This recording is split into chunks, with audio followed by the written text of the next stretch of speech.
Buenas tardes, chicos y chicas. Por favor, ¿alguien me puede confirmar que está viendo la pantalla y que me escucha?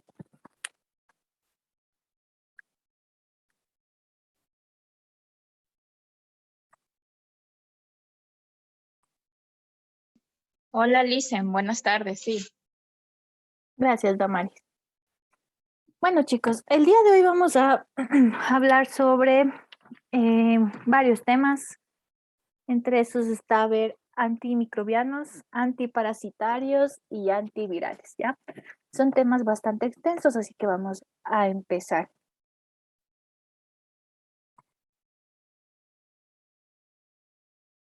Vamos a empezar hablando de antimicrobianos.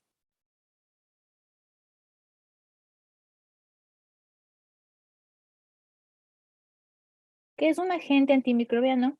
Es cualquier sustancia química que ha sido sintetizada de forma parcial o totalmente en el laboratorio y que son capaces de inhibir el crecimiento o de destruir los microorganismos. Tenemos varios conceptos, algunos de ellos ustedes ya los pusieron en su primera tarea. El primero es ¿qué es un desinfectante? Es aquella sustancia que se aplica a sistemas que están inanimados y eliminan la carga microbiana total, es decir, solo a cosas inertes, ¿no? No pueden poner un desinfectante en un ser vivo. Un sanitizante solo se aplica a sistemas inanimados igual, pero no eliminan la carga, sino que la disminuye. Esa es la diferencia entre un desinfectante y un sanitizante. Si es que les llegan a preguntar eso, la diferencia es el mecanismo, ¿no? El uno le elimina, el otro solo le disminuye. Un antiséptico reduce y controla la presencia de microorganismos potencialmente patógenos y solo se puede aplicar externamente en seres vivos, es decir, en piel y mucosas. Y los antimicrobianos de uso sistémico son aquellos que reducen y controlan la presencia de microorganismos que han invadido los tejidos. Entonces, ¿qué sería, por ejemplo, un antiséptico? Por ejemplo, el alcohol, ¿no? Para limpiar la piel, etcétera, el que usamos, el que nos hemos acostumbrado a usar para el tema del COVID, por ejemplo. O el agua oxigenada, o la iodopovidona, o la clorexidina, esos son antisépticos. Y un antimicrobiano, y todos los medicamentos que vamos a ver el día de hoy, que son para tomar. ¿Qué es un bacteriostático? Un bacteriostático, la máxima concentración no tóxica que se alcanza en suero y tejidos impide el desarrollo y multiplicación de los microorganismos sin destruirlos, pudiendo estos multiplicarse nuevamente si le quitamos el medicamento bacteriostático. Sirven para complementar los mecanismos defensivos del huésped. Es decir, ¿qué hace un bacteriostático? Solo le pasma al virus, ¿no? Le deja quieto sin que se pueda multiplicar, dándole chance a nuestras células de defensa de tener alguna reacción y eliminar la infección por nosotros mismos, ¿ya? ¿Y qué es un bactericida? Es un fármaco que sí le elimina a la bacteria, no solo le suspende, sino que también causa su muerte. Otra clasificación de los antimicrobianos, esta es una clasificación importante para que le tengan en cuenta porque es la clasificación que toman en su examen, ¿ya? Se clasifican en amplio, intermedio y reducido. Amplio actúa sobre un gran número de especies microbianas. Ejemplo, tenemos a un antibiótico que se llama tetraciclina. Intermedio actúan sobre un número limitado de microorganismos. Un ejemplo, los macrólidos. Ejemplo de macrólido, por ejemplo, la famosa acitromicina, claritromicina, etc. Reducido, actúan sobre un pequeño número de especies microbianas, como por ejemplo la polimixina. Entonces, dependiendo la infección que tengamos, nosotros utilizaremos un antimicrobiano de amplio espectro, de intermedio o de reducido espectro. ¿Cuáles son los principales grupos dentro de los antimicrobianos? El principal, el más conocido por todos, es la penicilina, ¿no? La penicilina es un ácido y tiene lugar a formación de sales, sales que son solubles y sales que son poco solubles. Las sales solubles son aquellas que se combinan con sodio y con potasio. son más rápidas de acción y las poco solubles están combinadas, por ejemplo, con procaína o con benzatina y tienen ya una acción mucho más prolongada. Ejemplo, la penicilina benzatínica, que es la que se utiliza para las infecciones de vías aéreas respiratorias, por ejemplo, una amigdalitis, etcétera. Se le coloca 1.200.000 de penicilina o algunos les ponen hasta el doble de la dosis. Su uso más común, ¿no? La forma de administración de esta es únicamente intramuscular. Tiene amplio margen de seguridad, amplio espectro antimicrobiano. Las penicilinas se clasifican según su origen y según su espectro. Entonces, según su origen, ustedes tienen las naturales y las semisintéticas. Las naturales tenemos, por ejemplo, la penicilina G y las semisintéticas son todas las demás. Entonces, si a ustedes les hacen una pregunta y les ponen la amoxicilina, según su origen es natural, ya saben que es falso, ¿no? Solo hay una natural que es la penicilina G. De espectro antimicrobiano tenemos de amplio espectro la ampicilina, la amoxicilina, la carbenicilina. Las más usadas, ampi y amoxicilina. De espectro reducido, la penicilina G, la B, la meticilina y la oxacilina. Se utiliza mucho oxacilina y las penicilinas. También tenemos aquellas que que tienen resistencia a penicilinasas. ¿Qué son las penicilinasas? Ustedes saben o han escuchado que las bacterias se están volviendo resistentes a los antibióticos, ¿no? ¿Cómo crean las bacterias esta resistencia? Formando mecanismos de defensa contra nuestros antibióticos. Entonces, ¿qué han hecho las bacterias? Han creado enzimas que se llaman penicilinasas que destruyen a nuestras penicilinas. ¿Ya? Entonces, como ellas tienen ese mecanismo de defensa, es mucho más difícil que el antibiótico ejerza su acción o que requieran más dosis del mismo antibiótico o que necesiten un antibiótico mucho más fuerte. Entonces, algunas que ya tienen resistencia son, por ejemplo, la penicilina, la oxacilina, la cloxacilina y la dicloxacilina. De estas, una que se utiliza bastante es la dicloxacilina, por ejemplo, para infecciones de la piel, como abscesos. Y algunas que aún no son resistentes, como la penicilina G, la B, la amoxicilina, aunque la amoxicilina también tiene bastante resistencia ya, ampicilina también y carbenicilina. Algunas son resistentes al pH gástrico, es decir, que no les pasa nada por pasar por el estómago, ¿no?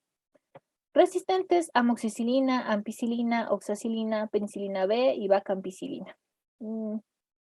Y no resistentes como la penicilina G, la meticilina y la carbenicilina. De todas estas clasificaciones, la más importante que ustedes tienen que saberse bien es la primerita, ¿no? La que les dice por espectro, la amplio, intermedio y reducido con su ejemplo. Eso tienen que saberse bien. Duración de su acción, tenemos de corta duración como las penicilinas cristalinas que duran de 4 a 6 horas, la ampicilina, la carbenicilina, amoxicilina y oxacilina. De duración más prolongada, la benzatínica, como vimos hace un ratito, porque estas son solubles, porque se mezclan con sales, y las otras son poco solubles, por eso duran más tiempo en el sistema. Otro grupo importante tenemos a las sulfamidas. También se les conoce como sulfas, son sustancias químicas derivadas de las sulfonamidas, que se cree que eran, bueno, se tiene esa idea de que son de los hongos, pero no es real, no vienen de los hongos, sino que se forman directamente en laboratorio. Una de las sulfas más comunes tenemos al trimetoprim sulfa, que se utiliza mucho para el tema de infecciones gastrointestinales, por ejemplo, gastroenteritis, etc. Los lincomisáceos actúan sobre la unidad e impiden los enlaces peptídicos. Este es un mecanismo de acción. ¿Qué significa esto que les dice a ustedes aquí? Ustedes saben que la membrana celular está formada por proteínas, ¿no? Y las proteínas se forman por péptidos. Los péptidos se unen unos con otros por enlaces. Entonces se va un péptido, un péptido, un enlace, etcétera. Se va formando la proteína se une con otra y así van formando la membrana de la célula. Entonces, ¿cuál es el mecanismo de acción de estos que impiden que esos enlaces se unan unos con otros? Entonces, como no se pueden unir entre ellos, la membrana celular se vuelve débil y así es más fácil destruir a la bacteria. Un lincomisáceo por excelencia es la clindamicina, que se utiliza para infecciones de vías urinarias, por ejemplo. Las quinolonas. Las quinolonas son una familia de fármacos con propiedades antibióticas obtenidas por síntesis química. Hay que distinguir las quinolonas de primera generación, que son para el tracto urinario, como por ejemplo la que tenemos aquí de ejemplo, la ciprofloxacina, de las quinolonas fluoradas o las fluoroquinolonas, que tienen un espectro mucho más amplio. Y de ejemplo de esa tenemos a la levofloxacina. ¿Cuál es su mecanismo de acción? Es el inhibir las actividades, la actividad de replicación del ADN. Ustedes saben que tenemos la célula, la membrana celular, el citoplasma, y adentro del citoplasma tenemos el núcleo, el nucleolo, el retículo, todos los componentes celulares, ¿no? ¿Dónde está el ADN? En el núcleo de la célula, ¿verdad? Entonces, ¿qué pasa si este entra ahí y le impide a la célula replicar su ADN? Esa célula ya no se puede reproducir y se destruye. Macrólidos. Es un grupo de antibióticos muy relacionado entre sí que se caracteriza por tener un anillo macrocíclico de lactona, con 14 a 16 miembros. Bueno, esa es la estructura química nada más. Un ejemplo de estos tenemos a la claritromicina, la acitromicina y la eritromicina. Famosísimo en estos momentos la acitromicina porque es uno de los fármacos que más se ha utilizado para la pandemia, ¿no? Para tratar el COVID-19. No se sabe a ciencia cierta si funciona o no. Hay médicos que sí lo envían, médicos que no, pacientes a los que les ha hecho bien, otros que no, pero es uno de los medicamentos que más se ha utilizado para el COVID. Otros usos para pacientes que tienen alergia a las penicilinas, por ejemplo, y no le pueden poner la penicilina, le pueden mandar un macrólido. Aminoglucósidos. Son policationes con farmacocinética semejante entre sí, desarrollan resistencia cruzada y por tanto deben combinarse con otro grupo farmacológico. Dentro de los aminoglucósidos, los más famosos tenemos la gentamicina y tenemos la amicacina. Ambos son intramusculares o intravenosos y se utilizan bastante para el tema de infecciones de vías urinarias crónicas. Y la amicacina sobre todo es de uso hospitalario. Tetraciclinas son de amplio espectro y de absorción oral. El ejemplo es la tetraciclina, pero las tetraciclinas tienen generación, ¿no? De primera generación, segunda generación, etc. Pero en sí, les preguntan un ejemplo de tetraciclina, es tetraciclina. Hay una pregunta así en su examen, no se irán a confundir. No es trampa, es el mismo nombre. Cloranfenicol. Pertenece al grupo de los fenicoles, es de amplio espectro y altamente liposoluble. Es el único de su familia, ¿no? Cloranfenicol, cloranfenicol.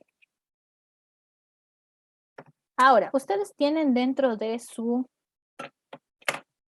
PDFs de lectura, tienen un PDF que no sé si han revisado, pero es uno bastante bueno. Les voy a compartir.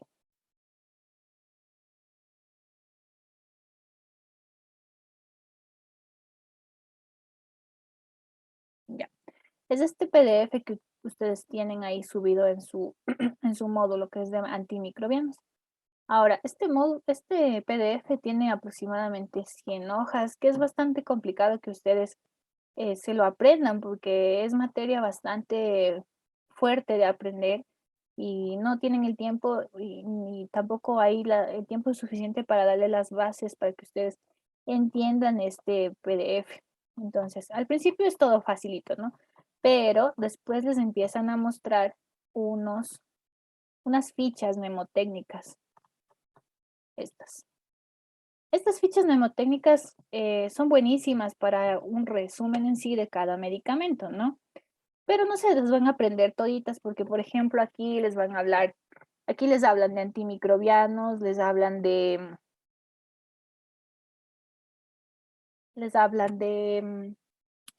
para broncodilatadores, les hablan de medicamentos psiquiátricos, o sea, demasiados medicamentos que no es necesario que ustedes en este punto se lo sepan.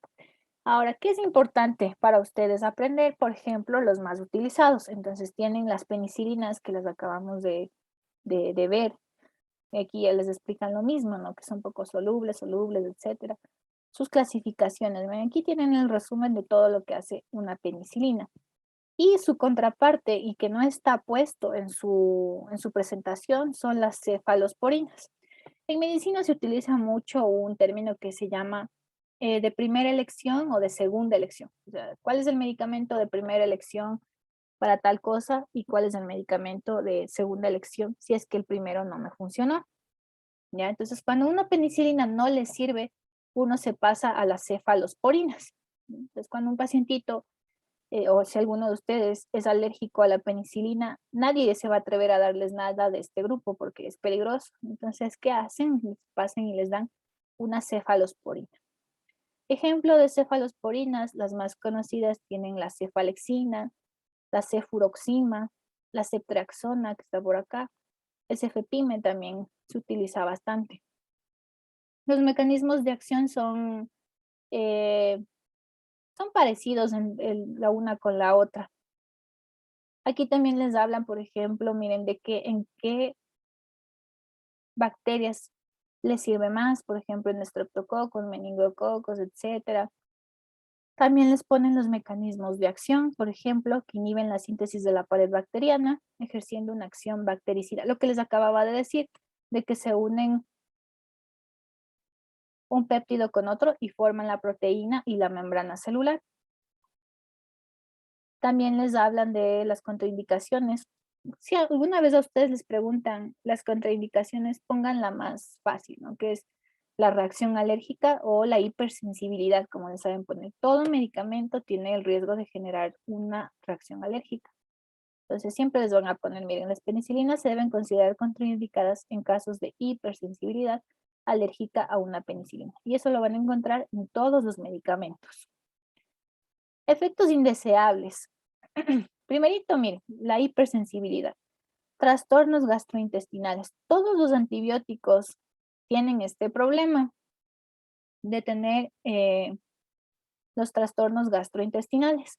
¿Alguno sabe por qué? ¿Alguna vez ha escuchado por qué tienes estos trastornos gastrointestinales cuando tomas medicamento antibiótico por más de 7 días? ¿O no sabe? Si no saben, pónganlo en el chat o digan.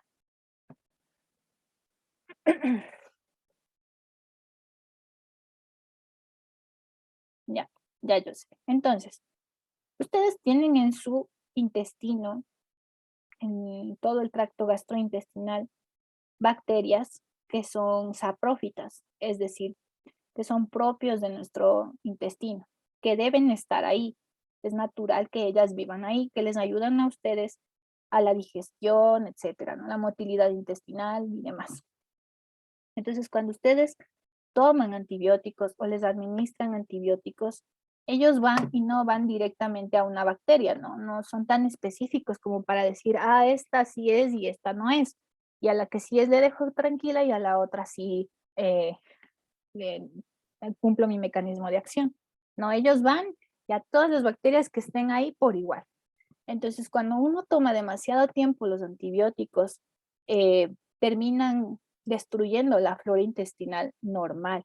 Y ahí es cuando se vienen los problemas como las náuseas, los vómitos y las diarreas por eh, un tiempo prolongado de toma de antibióticos. Entonces ahí es cuando se les administra la famosísima enterogermina, que es estas ampollitas bebibles que se les da a los pacientitos cuando tienen algún problema con la flora intestinal. Entonces, eso es algo muy común en el tema de los antibióticos como efecto adverso. Miren, aquí ya les hablan de lo que veíamos en la otra clase, ¿no? Lo que es la farmacocinética, que para cada, como yo les decía en su primera clase, para cada fármaco es diferente su farmacocinética, es diferente cómo se absorbe, cómo se distribuye. Tendrán sus similitudes unos con otros, pero la mayoría tiene una farmacocinética distinta, ¿no? Miren, por ejemplo, aquí nos habla de la excreción. Principalmente se excretan por la orina, como casi todos los fármacos, se irán de forma renal. El 10% por el filtrado glomerular y el 90% se va por secreción tubular y una pequeñísima parte va por la bilis y por otras vías, ¿no? Entonces, esto también les ponen en estas pequeñas fichas mnemotécnicas. Algo importante de mencionar es que, como yo les decía, como ya se creó la resistencia a los antibióticos, esto también es importante decirles porque hay gente que tiene la confusión de que uno es el que se vuelve resistente a los antibióticos o a la medicina. Y no es así, chicos. Nosotros no nos volvemos resistentes a la medicación. Lo que se vuelve resistente es la bacteria, ¿no? Que crea los mecanismos de defensa. Entonces, ¿qué hemos hecho nosotros para tratar de minimizar esas resistencias, esos mecanismos que han desarrollado las bacterias? Ha sido crear inhibidores de beta-lactamasas o penicilinasas, que es lo mismo, ¿ya? Hemos creado estos inhibidores que se unen a esas enzimas e impiden que funcione. Entonces, estos se unen y así por ejemplo, la amoxicilina más ácido clavulánico, el famoso Curam. Entonces, va el ácido clavulánico, se une a estas enzimas, les inhibe y entonces la amoxicilina tiene el chance de generar su mecanismo de acción, ¿ya? Lo mismo hace el sulbactam, por ejemplo, hay la ampicilina sulbactam, va el sulbactam, inhibe las beta-lactamasas y la ampicilina puede generar su acción. Entonces, por eso a veces se les manda amoxicilina solita y otras veces cuando vemos que la infección no cede, se da amoxicilina más ácido clavulánico porque seguramente será una bacteria resistente. Aquí también les hablan nuevamente, miren, de los macrólidos, aminoglucósidos, tetraciclinas, fenicoles como el cloranfenicol. Y por aquí hay una tabla que les quería mostrar. Esta tabla que está en la página número 21 de su PDF es el resumen de todos los antimicrobianos. Esta tabla es suficiente para que ustedes tengan una idea general de lo que son los antimicrobianos. Entonces, por ejemplo, miren, les empiezan diciendo los efectos indeseables. Aquellos que son nefrotóxicos, es decir, que le dañen a su riñón, por ejemplo, las cefalosporinas, los aminoglucósidos, aquellas que les dañan a sus oídos, ototóxicos, como los macrólidos y los aminoglucósidos, hepatotóxicos, dañan a su hígado, las cefalosporinas, reacciones de hipersensibilidad, bien, todos los medicamentos pueden dar hipersensibilidad. Jamás en niños, tetraciclinas y coranfericol. Y yo le agregaría macrólidos porque a los niños se pueden quedar sorbitos cuando les administran mal los macrólidos o también los aminoglucósidos. ¿Ya? Tetraciclina y coranfericol, no a niños. Nunca en embarazadas tetraciclinas. Y como les decía, creo que sí les dije, a embarazadas preferible no darles nada y solo que le administre su ginecólogo. ¿Por qué no las tetraciclinas? Porque las tetraciclinas está probado que causan malformaciones congénitas en los bebés. O sea, se toma esto y el bebito nacerá con alguna malformación por haber tomado esto. Síndrome gris, cloranfenicol, nacen de ese color. Reacción o se ponen de ese color. Reacciones tipo disulfirán las cefalosporinas, estenosis hipertrófica del píloro, macrólidos. Ya, son los principales efectos adversos de cada familia. Aquí también les ponen los mecanismos de acción de cada uno. Por ejemplo, penicilinas y cefalosporinas inhiben la síntesis de la pared de la bacteria. Inhiben la síntesis de proteínas, cloranfenicol, tetraciclinas y aminoglucósidos. Son bactericidas, los aminoglucósidos. Son bacterioestáticos, las tetraciclinas. ¿Se acuerdan la diferencia? La bactericida le mata a la bacteria como tal y el bacteriostático le pausa, impide que siga creciendo. La mayoría va a tener ambas acciones, es decir, que tanto le pausa como le elimina. Penicilinas, cefalosporinas, macrólidos y cicloranfenicol. También tenemos la farmacocinética de cada uno. Entonces, este cuadro es bastante bueno para que ustedes lean, no necesitan leer toditos, sino simplemente ese cuadrito de ahí. Otra parte importante de este PDF está en la página 77. Ya. Otro fármaco importantísimo para ustedes y que no está puesto dentro de su unidad, pero que debería estar, es los AINES o los fármacos analgésicos.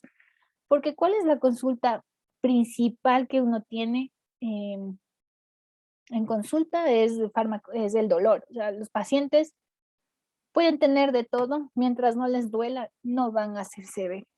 La primera consulta en medicina es el dolor. Entonces, el primer fármaco que uno tiene que manejar bien y saber utilizar es un fármaco analgésico o un AIN, ¿ya? Entonces, ustedes tienen varios tipos de analgésicos. Tienen los AINES como tal y tienen los analgésicos opioides. Los opioides no es necesario que se lo sepan porque los opioides manejan en hospital y principalmente los manejan médicos autorizados, como por ejemplo un anestesiólogo, ¿ya?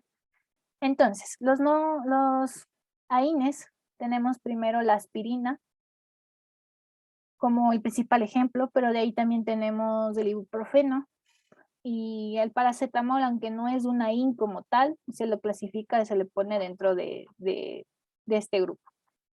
Entonces, tienen AINES ácidos, tienen AINES básicos, AINES ácidos como la aspirina, el acetílico propiónico, el antranílico, pero por ejemplo esos no los van a utilizar jamás. Los que más van a utilizar son los que ya les mencioné, ¿no? Los más. El acetaminofén, que es el paracetamol, aquí mismo les ponen que es lo mismo. La indometacina, no hay mucho aquí. También aquí debería estar, no, aquí está bien, el naproxeno o el famoso Apronax, el ketoprofeno, el diclofenaco o el Voltaren, también está ahí. ¿Para qué utilizan ustedes los AINES? Para el dolor ligero, dolor por cáncer combinado con opioides, pero no tanto, nomás ya se da opioides cuando tienen dolores de tipo cancerígeno. Antipiréticos, es decir, para la fiebre, antiinflamatorios. Verán, si tienen un pacientito que está volando en fiebre, no le den ibuprofeno, le tienen que dar paracetamol. El paracetamol calma el dolor, etcétera, pero el paracetamol es el principal medicamento que hay que dar cuando un pacientito está con fiebre, ¿ya?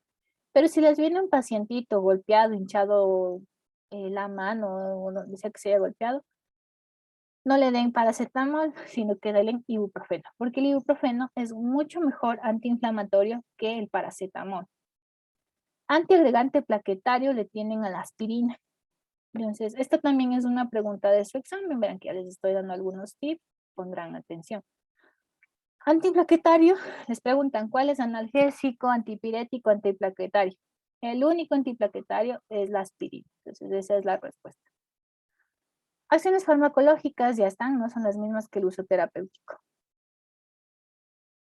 Ya, entonces, esta ficha mnemotécnica es importante también. Aquí les da el mecanismo de acción. El mecanismo de acción es inhibir unas enzimas que se llaman la COX-1 y la COX-2, que son aquellas que transportan la información sobre el dolor. Entonces ustedes le inhiben aquí y ya no van a sentir el problema del dolor o el tema de la inflamación. De ahí, ¿qué más les hablan aquí, chicos? Les hablan, por ejemplo, miren, de fármacos antiulcerosos, por ejemplo, el omeprazol, la ranitidina.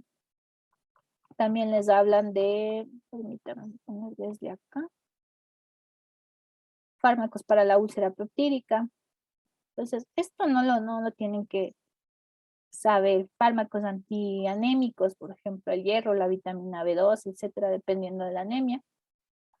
También les ponen trastornos endocrinometabólicos, o sea, aquí les enseñan a usar insulina, metformina, eso ya es demasiado para que ustedes lo aprendan. Con que se sepan la ficha mnemotécnica número 10, que corresponde a penicilinas y cefalosporinas, la ficha número 21, que está el resumen de todos los antimicrobianos, y la número 77, solo la parte que le corresponde a los AINES es suficiente, ¿ya?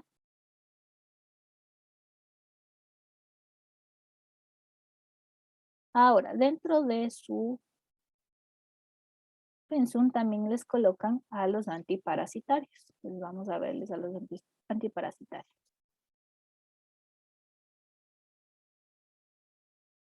Primero, para definir qué es un antiparasitario hay que saber qué es un parásito. Un parásito es aquello que se alimenta de las sustancias que elabora un ser que está vivo, de distinta especie a la suya, viviendo en su interior o sobre su superficie, con lo que suele causarle algún daño o enfermedad al huésped, ¿no? Entonces aquí ustedes tienen dos fotos, esto es un ácaro me parece y esto es una tricomona. Entonces, ¿qué es un antiparasitario? Es un medicamento antiinfeccioso usado en humanos y animales para el tratamiento de infecciones causadas por bacterias y por parásitos, pero principalmente para parásitos. Entonces, el estrella de estos medicamentos y que tal vez todos han tomado algún momento es el albendazol de 200 miligramos. Albendazol, dosis única de 2 tabletas, no se necesita más, a menos que sea una infección parasitaria de esas brutales, pero con esto es suficiente para desparasitarse. También les definen qué es un helminto. Un helminto es un gusano sin valor clasificatorio, es decir, todos son gusanos, que se usa sobre todo en parasitología para referirse a especies animales de un cuerpo largo, blando, que infesta el organismo de otras especies. Del minto deriva la helmintología, que es una ciencia que se encarga de estudiar a estos parásitos. ¿Qué es un antihelmíntico? En medicina humana y veterinaria, un antihelmíntico es un medicamento utilizado en el tratamiento, obviamente, de la helmintiasis, es decir, de las infestaciones causadas por vermes, helmintos o lombrices, que es lo mismo las tres cosas. ¿Qué provoca este antihelmíntico? La erradicación de esas lombrices fuera de nuestro organismo de manera rápida y completa. Pueden hacerlo matándolos o haciendo que ellos salgan por su propia voluntad, digámoslo, de nuestro organismo, ¿ya? Sin que deje complicaciones por haber estado infestando el cuerpo humano. También se usa el nombre de vermífugo, no tanto, ¿no? Ahí sí a veces sí se refieren como vermífugo, pero es más el antihelmíntico. Ejemplos, tenemos nuevamente el albendazol y tenemos otro que aparece aquí, el mebendazol. Entonces, un antihelmíntico antiparasitario, el albendazol. Un antihelmíntico solito, el mebendazol. ¿Qué son los protozoos? Son organismos microscópicos unicelulares, protistas, heterótrofos, fagótrofos, depredadores o detritívoros. ¿Ya? ¿Qué significa eso? Que se comen entre sí. A veces misótrofos, parcialmente autótrofos. Y parece que les está hablando en chino, ¿no? Eso no es necesario que ustedes aprendan. Lo que necesitan saber es que son unicelulares y protistas, nada más. Viven en ambientes húmedos o directamente en medios acuáticos, es decir, en el agua salada o en el agua dulce. Un antiprotozoario tenemos al metronidazol. Es útil para diversos tipos de bacterias, sin embargo, tiene una excelente acción contra los protozoarios que causan enfermedades intestinales como la amebiasis y la yardiasis. Interfieren en el ADN de bacterias y protozoarios causando su muerte. Entonces, si les preguntan cuál es un antiprotozoario, el metronidazol, cuál es un antihelmíntico, el mebendazol o el albendazol, y cuál es antiparasitario y antihelmíntico, el albendazol. Ven que eso es pregunta de sus exámenes. Cestos son una clase de filoplatelminto, es decir, que es filoso y plano, que agrupan unas 4.000 especies y casi todas ellas son de tipo parasitario, como por ejemplo tienen las tenias. Tienen ciclos biológicos complejos que involucran varios huéspedes, incluidos los humanos. Son endoparásitos en el tubo digestivo de los vertebrados. Por ejemplo, estos céstodos que les dicen que están en varios huéspedes son aquellos que provocan, por ejemplo, la neurocisticercosis, no sé si alguna vez lo han oído, pero por ejemplo está el parásito en las heces, va el animalito, generalmente en los puerquitos es donde más crecen, va el animalito y se come esas heces, porque no discrimina, ¿no? Y se lo comió. Entonces va el parásito al sistema digestivo del puerquito y lo infesta. Le infesta y ese puerquito va al matadero, le hacen chuletitas, etcétera, y ustedes van al mercado y se compran esas chuletas. Esas chuletas que están infestadas de cestos. Ustedes van a la casa, no sé qué, están apurados, cocinan eso así nomás y se lo comen. Ese huevillo, huevecillo se llama, entra a su organismo y le infesta al organismo del ser humano, ¿ya? Y empieza a vivir dentro de nosotros. Y cuando nosotros hacemos la deposición, otra vez ese huevecillo sale al mundo exterior y otra vez empieza el ciclo, ¿ya? Entonces ese es el ciclo del que se refiere que está en varios huéspedes a la vez. Por eso, no sé si alguna vez les han dicho, pero por ejemplo, la carne de cerdo es una de las carnes que mejor deben ustedes cocinar porque los puerquitos son muy sensibles a tener este tipo de infecciones por cestos. Y si ustedes les cocinan bien, pues no pasa nada. Y tampoco comprar en cualquier parte la carne de cerdo. Anticestos. Buenas tardes. Una pregunta. ¿Y cuáles son las consecuencias que dejaría en este caso en nosotros? Ya, mira, por ejemplo, una de las consecuencias más grandes que tiene es la neurocisticercosis, que eso es que los huevecillos, los parásitos migran hacia el cerebro y se depositan ahí en la cabecita, ¿ya? Entonces, una persona que era totalmente sana, un día les convulsiona en su casa o en su trabajo, donde sea, de repente convulsionó. Y esa persona jamás en su vida tuvo ni tiene un antecedente de haber sido epiléptica. Entonces van, le llevan al hospital, le dicen, miren, convulsionó, le hacen una tomografía de cráneo y paga, aparece en la tomografía en el cerebro los huevitos del parásito. Ya, eso no le puedes sacar bueno, habrá sí neurocirujanos que ya porque tienen que sacar, le sacan y si no se queda eso ahí. Y son gente que desarrolla epilepsia. Y puede ser tan grave que ese huevecillo se reviente e infeste la cabecita como tal y provoca la muerte, ¿ya? Otras, por ejemplo, tienen las amebiasis hepáticas, es decir, que las lombrices, las tenias, van al hígado y en el hígado se reproducen y les forman un absceso que se llama el absceso amebiano. Entonces está todo el hígado infestado de gusanitos y obviamente también puede causar, aparte de que les causa desnutrición, etcétera, y falla hepática como tal, también puede causarles la muerte. Entonces, por eso es importante, pero este tipo de, bueno, la neurocisticercosis se ve en todas las clases sociales, chicos, porque, como les digo, a veces no cocinan bien los alimentos y eso se ve en la gente, el tema de la neurocisticercosis.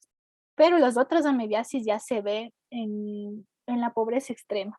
Ahí se ve muchísimo eso.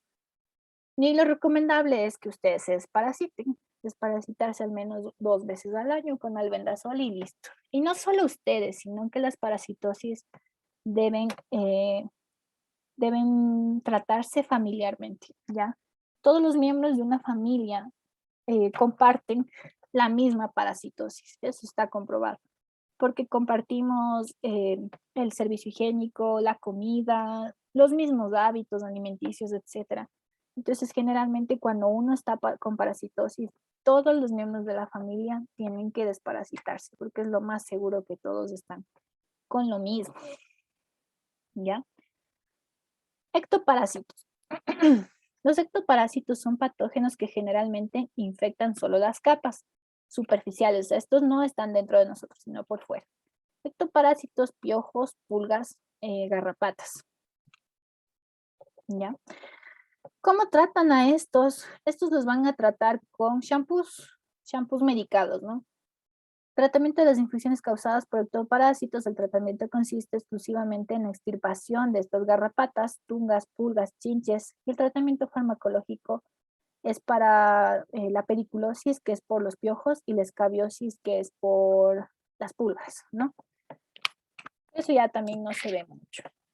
Ya es un descuido total cuando viene alguien con pediculosis y escabiosis. Los parásitos expulsados dejan miren, aquí está el ciclo, ¿no? Los parásitos expulsados dejan sus huevecillos fuera del cuerpo y pueden regresar a su organismo. Hay que lavarse bien las manos antes y luego de ir al baño, mantener las uñas cortas, evitar comernos las uñas, lavar y cocinar bien los alimentos y explicar eso a toda la familia, grupo familiar, todas las medidas para prevenir ese tipo de infección. Bueno, aquí les menciono el ciclo, ¿no? 1, cuando se manipulan alimentos crudos o sin desinfectar, las manos se contaminan. 2, alimentos listos para consumir entran en contacto con las manos. O sea, ustedes tocaron el pollo y luego se hacen un sándwich. Y ella se infectó esto de los parásitos que tenía esto. El alimento se contamina, el alimento servido contaminado.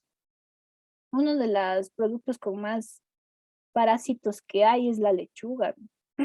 Y los productos que crecen pegados a la tierra, como por ejemplo las frutillas, etcétera, son bien contaminados.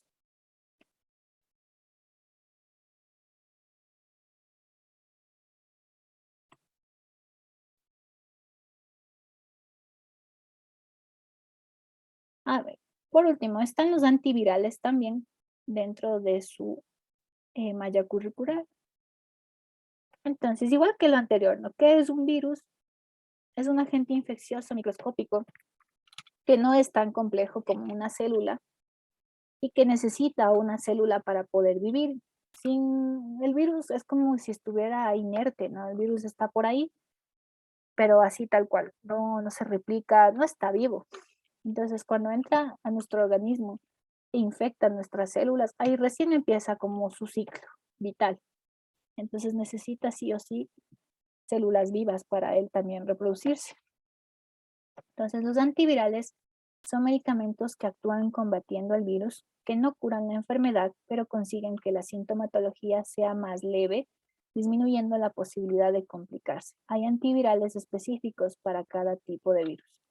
Es bien complejo dar antivirales, porque generalmente no mejoran mucho el cuadro. Por ejemplo, si ustedes están con una gripe común, que es por virus, y van al centro de salud y les dan, por ejemplo, el oseltamivir, que es para la gripe.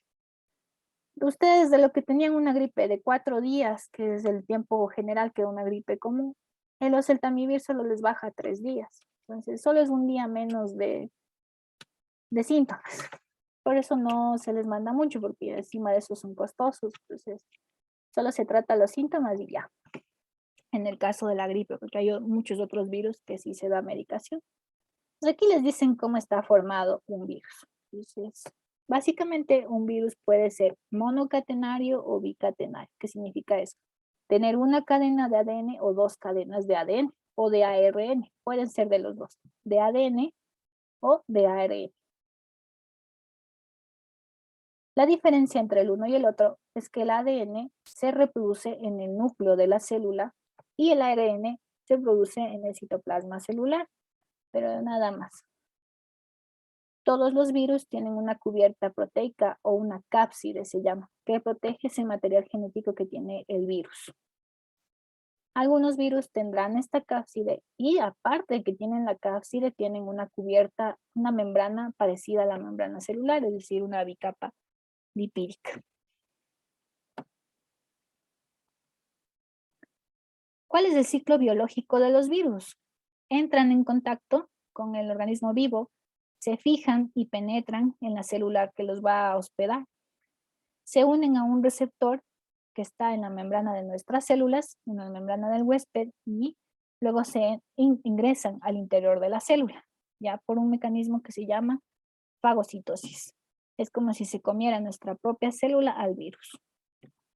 Una vez que está en el interior, esa cápside se rompe y de esa manera toda la célula viva es infectada por el material genético del virus.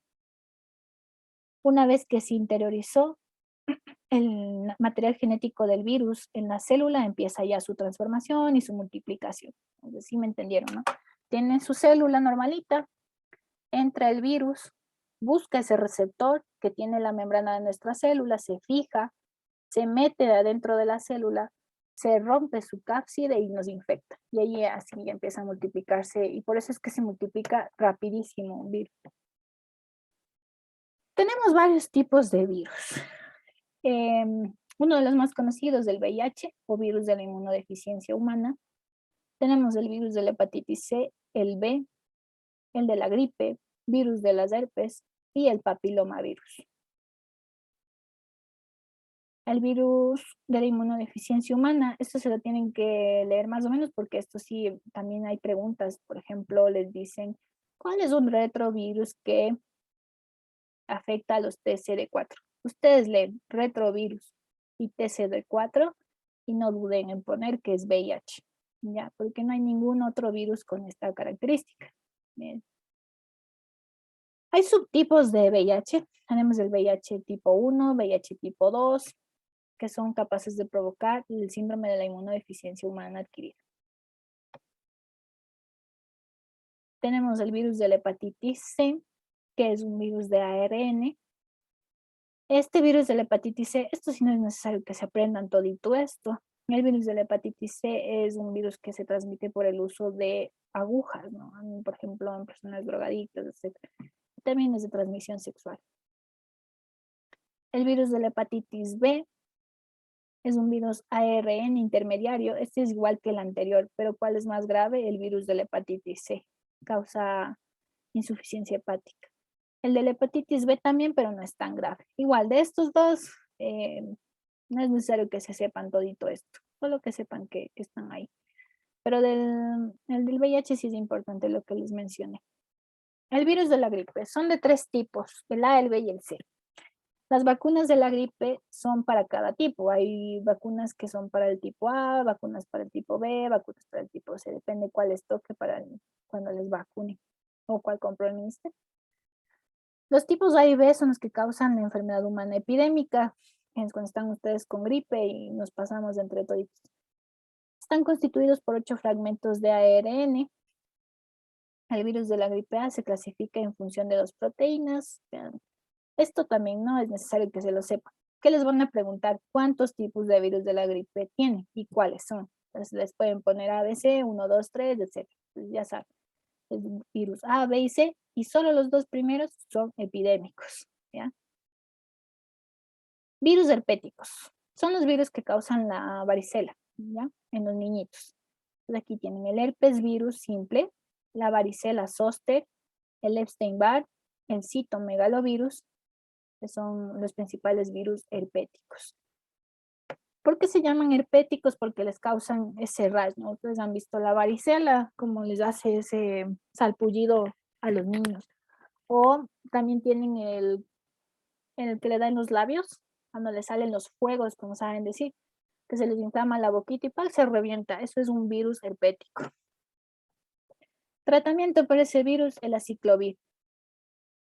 El papilomavirus. El papilomavirus es el de las mujercitas, ¿no? Por el tema de que nos hacemos el Papa Nicolau, para que se hace el Papa Nicolau para detectar a tiempo este virus, o también se llama el HPV, ¿ya?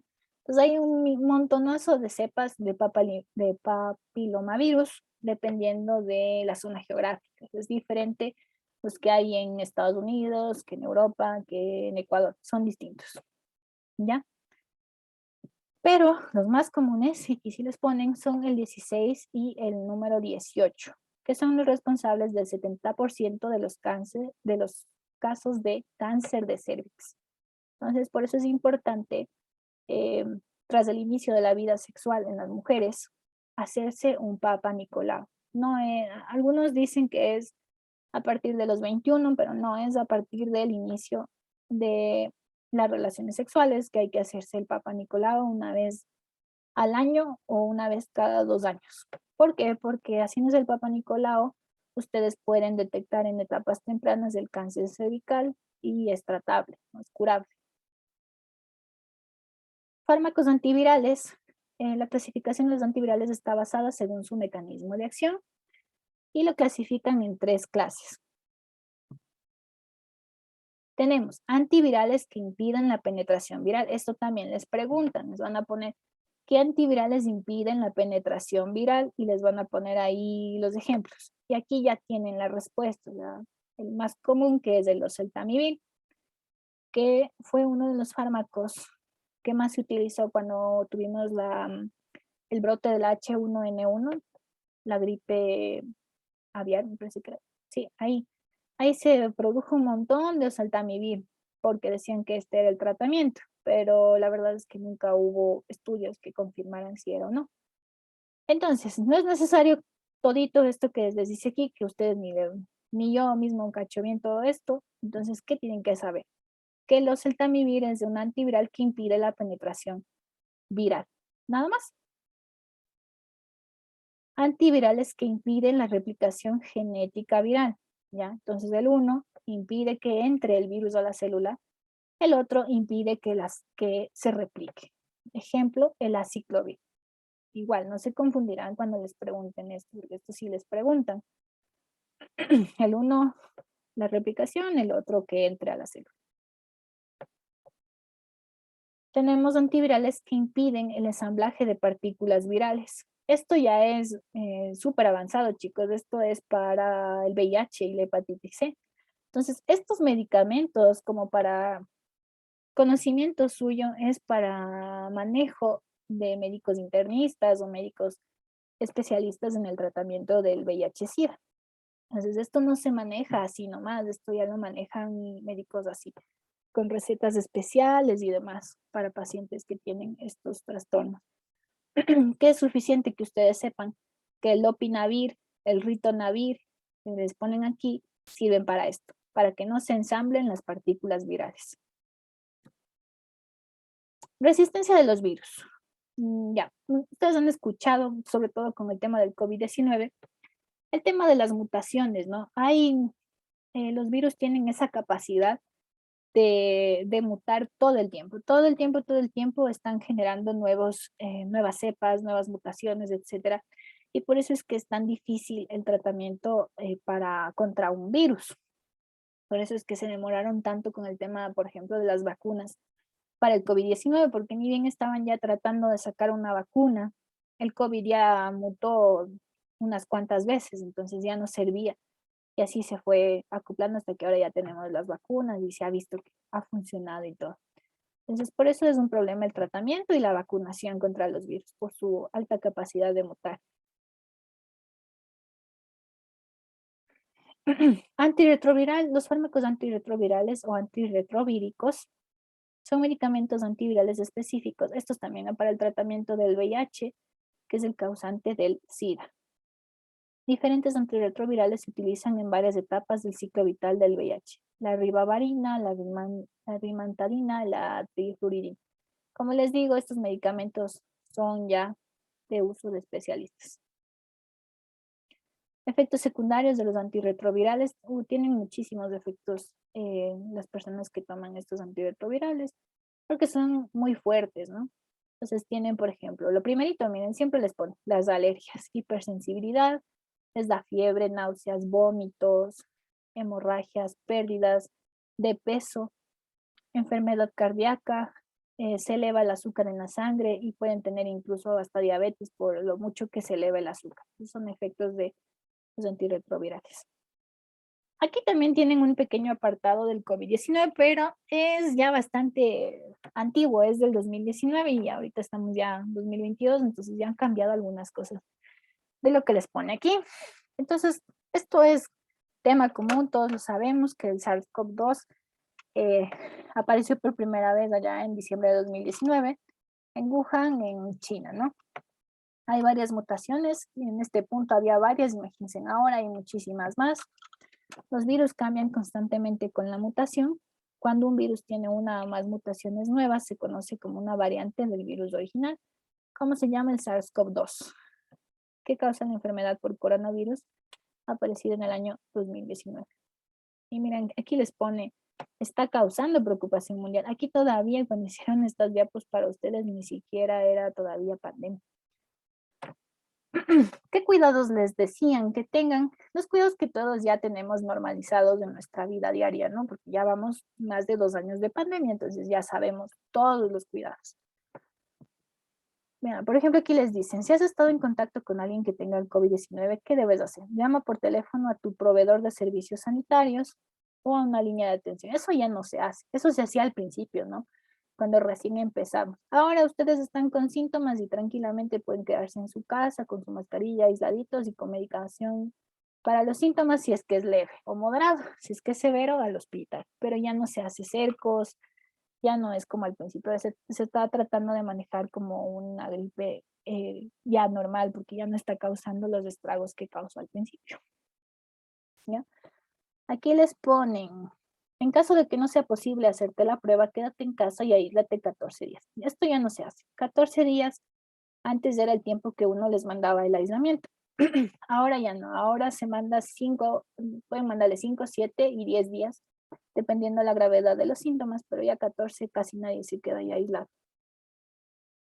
Durante el periodo de cuarentena no vayas al trabajo, ni a clases, ni a lugares públicos. Si necesitas algo de afuera, pide que alguien te lo lleve. Mantén una distancia de al menos 1 metro.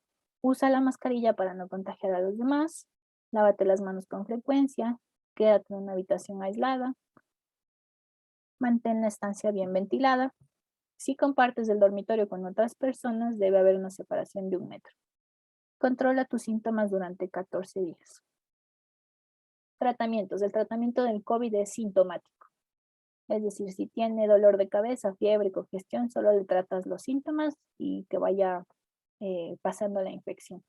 Ahora la infección, antes la infección por COVID era bastante fuerte, ¿no? Les daba unos 5 días, 6 días de molestias. Ahora solo se está viendo 1 o 2 días y ya les pasa el periodo de infección. Por el tema de las vacunas. No automedicarse. No solo para el COVID, no para nada hay que automedicarse. El COVID-19 está causado por un virus, de modo que los antibióticos no sirven. También se debe usar antibiótico como medio de prevención. Tampoco, perdón, se debe usar antibiótico como medio de prevención o tratamiento. Mi niña antes se llamaba el 171 cuando tenías algún síntoma al ministerio. Y lo último, vacúnate. Que a este punto ya todos supongo que están ya hasta con la 3ª dosis de las vacunas. Listo, chicos, eso ha sido todo por antivirales. Hemos visto todo, antivirales, antimicrobianos, antiparasitarios y su PDF, lo más importante. En la siguiente clase nos toca revisar el tema de presentaciones, es decir, vamos a ver las orales, presentación oral, sublingual, líquida, parenteral, etc. ¿Ya? ¿Alguna duda o pregunta, chicos?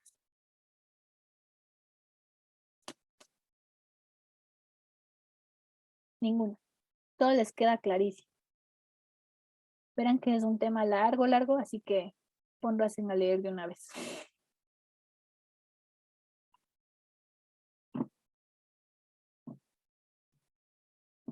Listo, chicos. Si no hay dudas ni ninguna pregunta, entonces lo dejamos ahí. La siguiente clase me parece que es el día martes. Y creo que su deber, ¿hasta cuándo tienen que presentar el primer deber? ¿Sabe alguien? Hasta el 7, Licen. Hasta el 7, el primero. Sí, el primero. Ah, entonces tienen bastante tiempo todavía. Ya, chicos. Entonces nos vemos en la siguiente clase. José, mi número ya se los di. Casi todos lo tienen, me han escrito. Te lo pongo de nuevo. Ya. Listo, chicos. Nos vemos el día martes. Que tengan un bonito fin de semana. Cuídense mucho. Hasta luego. Hasta luego, Licen. Gracias. Gracias, Licen.